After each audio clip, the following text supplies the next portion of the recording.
Castle above the Pacific. On California's rugged central coast, where the mountains drop into the Pacific and the sky seems to stretch forever, there is a place that looks less like an American home and more like a European dream. A hilltop kingdom of towers, terraces, and glowing stone, built not for a king, but for a man who wanted the world to come to him. This is Hearst Castle, a private mountaintop retreat that became a stage for Hollywood royalty, where movie stars arrived in silk and tuxedos, where laughter echoed through marble halls, and where excess became an art form.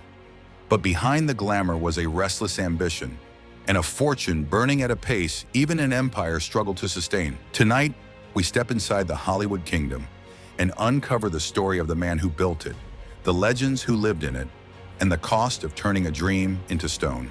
Setting the scene, California, a new kind of royalty. Hearst Castle sits above a landscape that feels made for myth.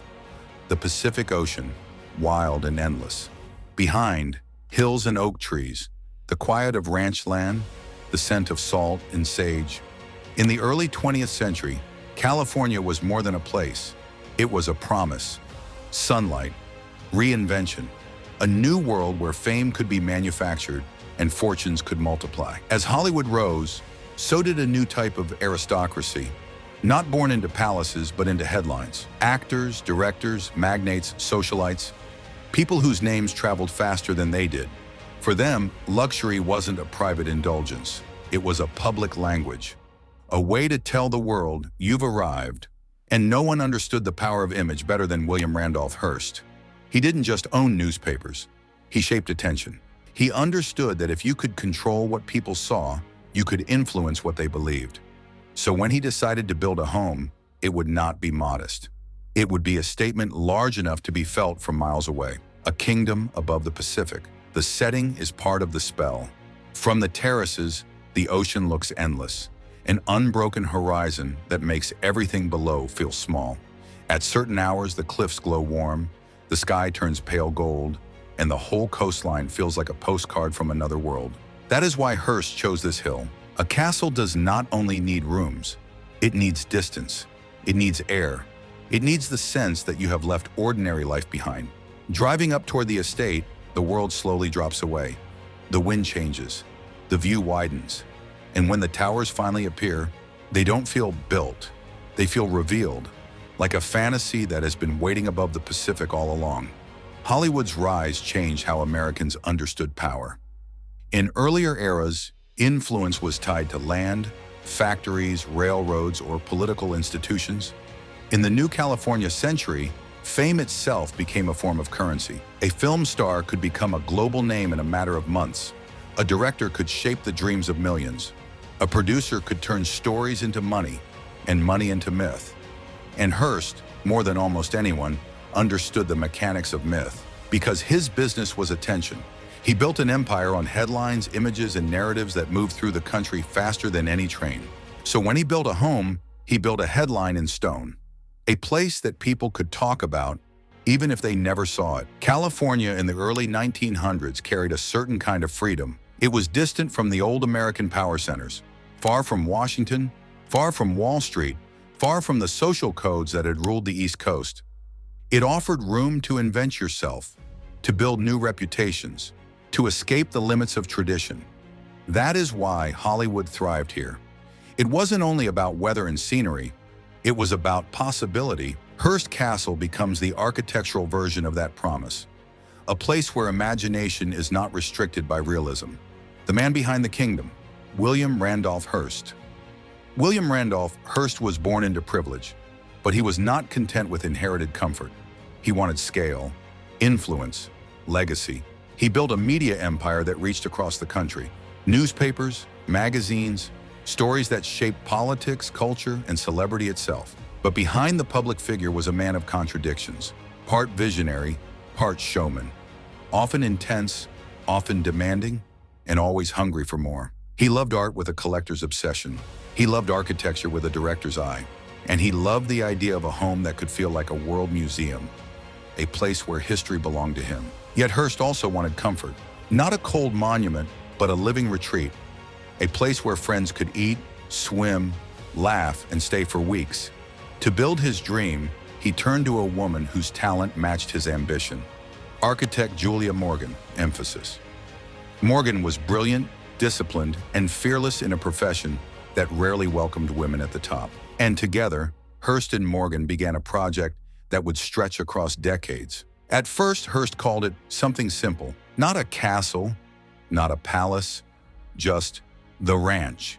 Hearst's hunger for scale came from something deeper than luxury. He wanted significance. He wanted permanence. He wanted a legacy that could not be ignored. His newspapers could shape public opinion, but they could also disappear with time. A building, however, a building made of stone, towers, and sculpture, felt like a way to outlast the noise of the present. And yet Hearst was also a man who loved performance. He didn't want a silent museum. He wanted a living theater where culture, celebrity, and comfort could all share the stage. That is why the castle would become both a private retreat and a public legend. Hearst also understood the difference between wealth and power. Wealth can buy objects. Power can shape people. With his media empire, Hearst could elevate a name, damage a reputation, build a political mood, or turn a private life into public fascination. So when celebrities visited his hilltop estate, they were not only guests, they were also symbols. Their presence validated the castle's mythology. Their laughter in the halls turned the mansion into a living headline. Building a dream in stone, Julia Morgan's masterpiece. If Hearst was the vision, Julia Morgan was the engine.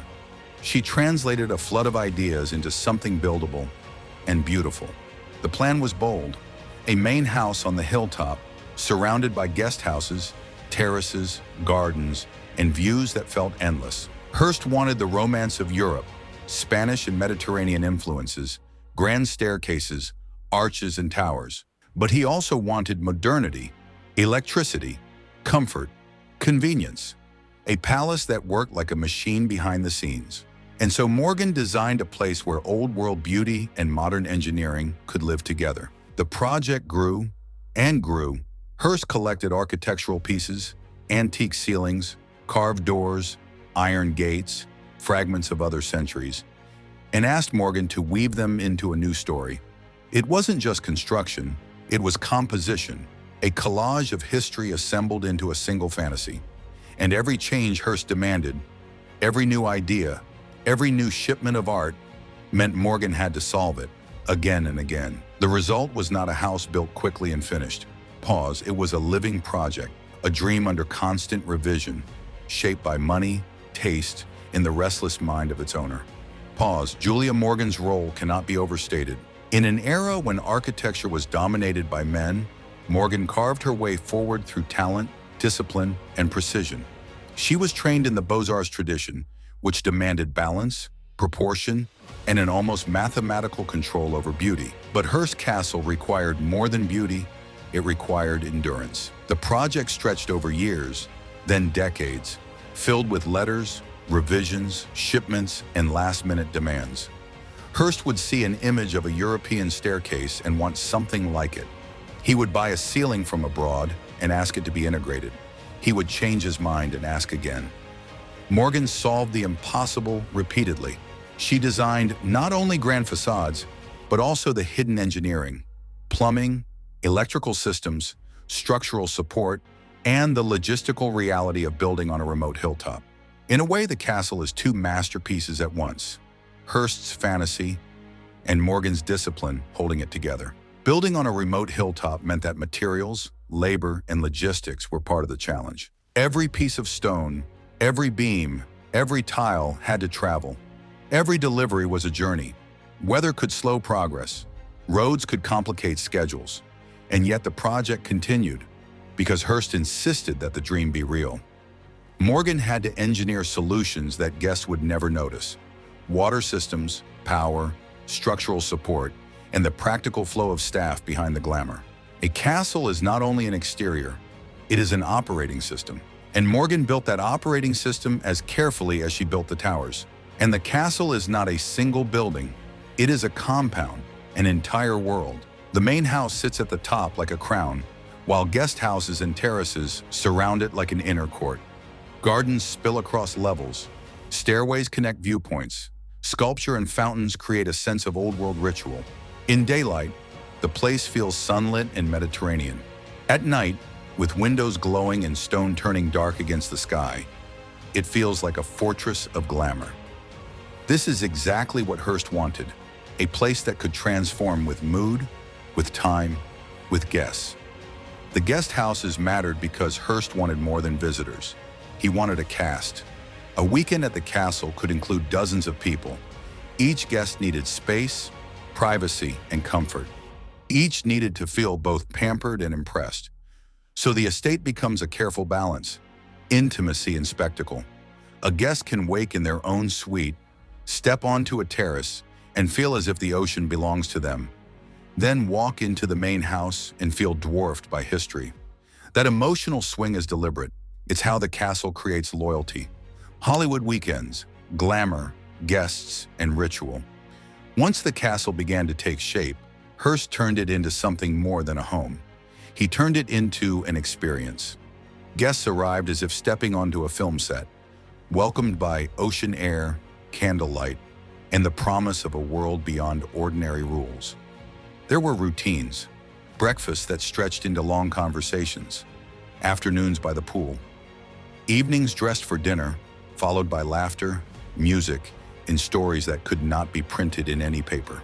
Hollywood stars came, powerful figures came, and with them came an unspoken understanding. Here, you were part of Hearst's world, yet the kingdom had rules. Hearst was generous, but he was also controlling.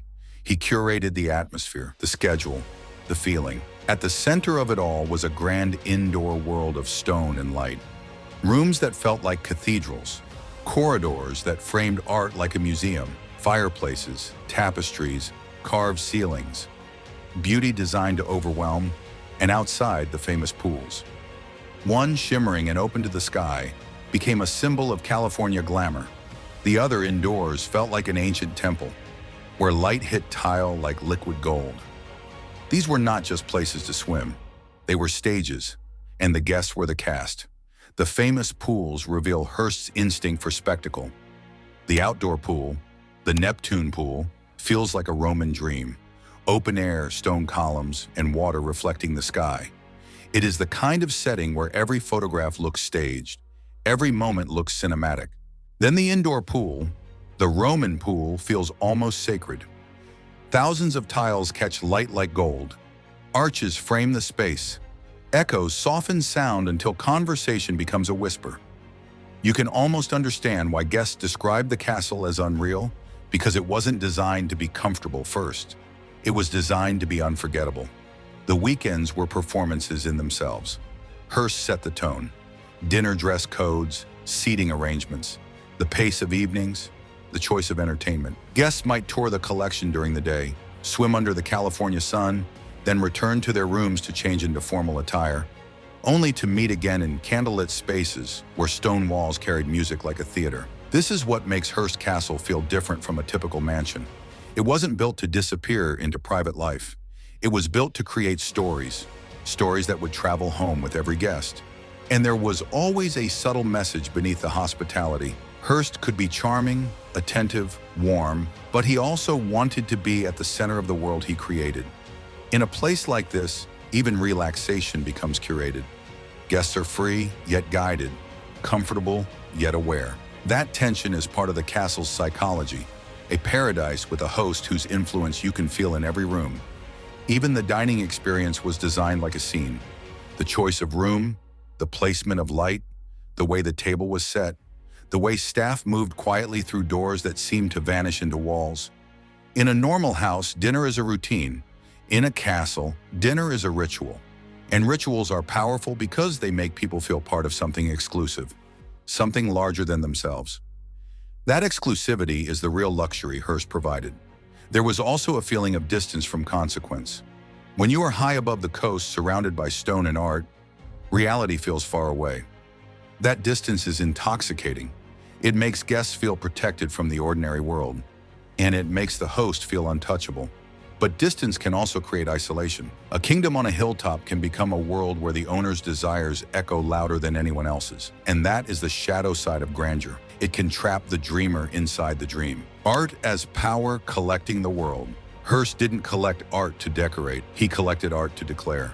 Across the castle, objects spoke in 1,000 voices. Stone from old Europe, paintings and sculptures, antique furniture, fragments of cathedrals and palaces. To walk these halls was to walk through a carefully curated illusion that history itself could be owned. Some collectors chased perfection, Hearst chased magnitude. He wanted a collection so vast that it felt like a private world museum, a place where guests could never take it all in at once. And that scale fed the mythology, because in Hearst's kingdom, even conversation could be framed by beauty. But art also has weight. It must be insured, protected, maintained. It needs staff, it needs security, it needs constant care. And as the collection grew, so did the machine behind it. A kingdom doesn't run on glamour, it runs on labor and cost. Hearst's art collection also functioned like power. A painting is not only decoration. In the world of the ultra-wealthy, it is proof. Proof of taste, proof of access, proof of the ability to acquire what others cannot. At Hearst Castle, art becomes atmosphere. It turns a dining room into a hall of history. It turns a corridor into a gallery. It makes guests feel that they are surrounded by the weight of civilization itself. But collecting at this scale changes a home into something else. It creates administrative complexity, cataloging, storage, insurance, conservation, security. It creates vulnerability, theft, damage, deterioration, and it creates a deeper question. If you can gather history into one place, do you begin to believe you own history?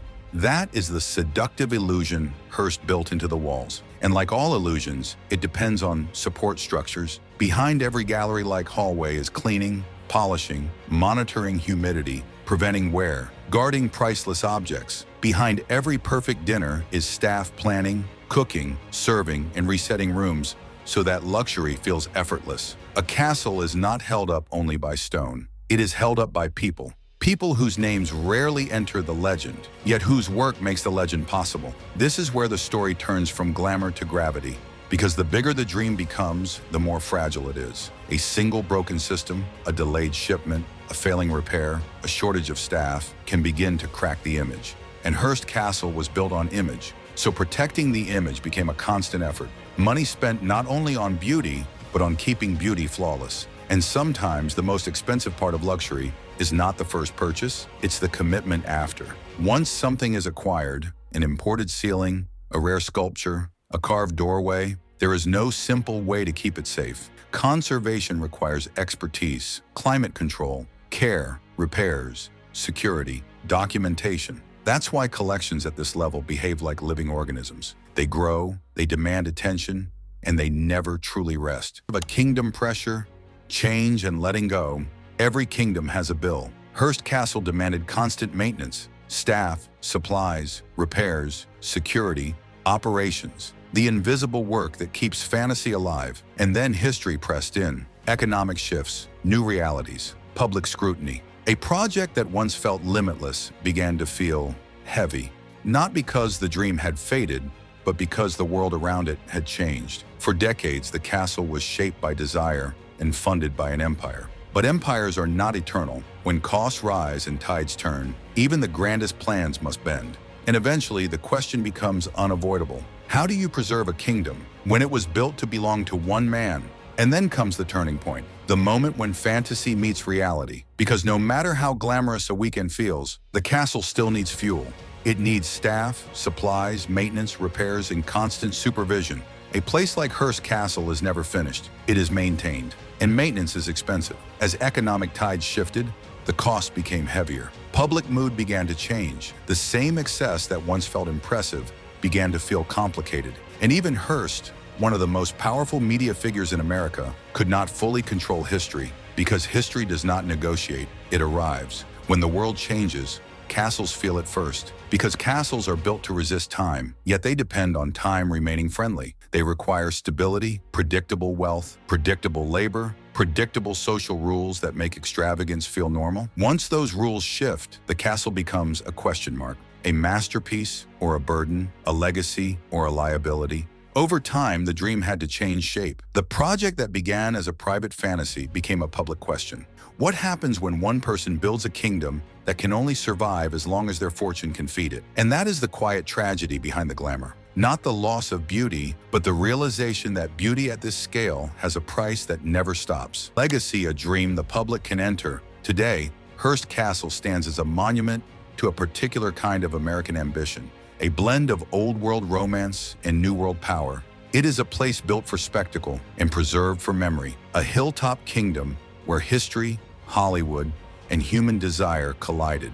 And when you stand on those terraces, looking out over the Pacific, you can still feel it, the echo of a world that believed it could build forever. This is Grand House Archives. Subscribe to open the next chapter. And yet, the story does not end with collapse, because the castle's meaning evolves. A private world becomes a shared window into history. Visitors arrive today not in tuxedos, but in daylight, walking through rooms that still carry echoes of Hollywood weekends. They see the craft, the ambition, the artistry, and they also see the tension beneath it, the human need to build something bigger than life and the human limits that eventually return. Standing on the terraces, you can feel why the legend survives. The wind off the Pacific, the sweeping view, the stone warmed by the sun, the silence between footsteps. In that moment, the castle achieves what Hearst always wanted. It feels inevitable, like it belongs to the landscape, and like it was always meant to be there. That is the power of architecture when it succeeds. It changes what you believe is possible. This is the Hollywood kingdom,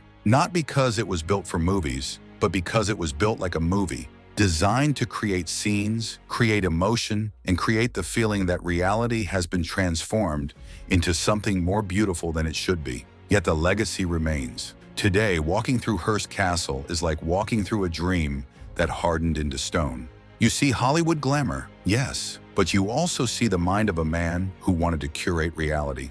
You see Julia Morgan's brilliance hidden inside arches and engineering. You see the paradox of American wealth, the ability to build something astonishing, and the challenge of keeping it alive. The terraces still look out over the Pacific like balconies from another century. The towers still rise, the light still catches on stone, and the story still whispers the same question. How far will ambition go when it has the money to build a kingdom? And that is why Hearst Castle continues to fascinate, because it is not only a story about one man building big, it is a story about America learning what it means to have limitless resources, and then learning what happens when limitless meets reality. In the Gilded Age in the early 20th century, wealth could feel like a new law of physics. If money existed, then almost anything could be constructed, purchased, shipped, installed, displayed. But time does not care about money. Time changes politics, changes economies, changes taste. Time changes what society admires and what it questions. And a castle is always a test of time, because it was built as if time would never push back. When you leave the castle and drive back down toward the coast, the spell fades slowly. The ocean remains, the wind remains, the hills remain, but the kingdom on the hill begins to feel like what it truly is. A monument to desire, a reminder that people don't build castles only for shelter. They build them for meaning, for immortality, for the feeling that the world can be arranged around them. And sometimes the most revealing part of a castle is not what it shows you about luxury, but what it shows you about the human need to be remembered. This is Grand House Archives. Subscribe for the next video and join us as we continue exploring the greatest houses ever built.